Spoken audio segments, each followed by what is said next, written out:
মাশাল্লাহ, আমাদের কবুতরের লফটে অনেকগুলো পেয়ার এবার একসাথে ডিম পাড়বে মনে হচ্ছে। সবার মধ্যে মনে হচ্ছে গররা পেয়ারটা আগে ডিম পাড়বে, কারণ এরা একটু বেশি এগ্রেসিভ হয়ে পড়েছে, প্রচুর ডাকাডাকি করতেছে আর খোপও দখল দিছে অলরেডি। আর দ্বিতীয় স্থানে আছে আমার কালেকশন করা এই লাল পাত্তি কবুতর জোড়া। এরা আমাদের বাসায় কালেকশন করার পরেই ডিম পাড়িছিল, তবে একটা খোসা ছাড়া ডিম ছিল, এই জন্য তাদের ডিম আমরা ইনশাল্লাহ এবার দেখা যাক ভালো কিছু হবে আমরা আশা করতেছি। এছাড়া আমাদের বাসারও কিছু বাচ্চা আছে, তারাও ডিমের পরে আসছে।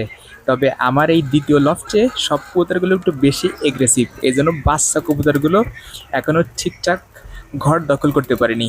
চেষ্টা চালাচ্ছে তারা, খুব খুব ডাকাডাকি করতেছে, মনে হয় খুব তাড়াতাড়ি ডিম আসবে। যেমন এই জোড়াটা, এরাও খুব এগ্রেসিভ মোডে আছে।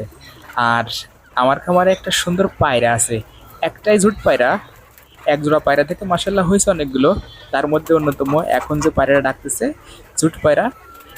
এটা একটা ডিম পাড়েছিল প্রথমবার, একটা বাচ্চায় উঠছিল, তবে আবারও সে অনেক আক্রমণাত্মক। দেখা যাক এবারও ভালো কিছু হবে, আশাবাদী।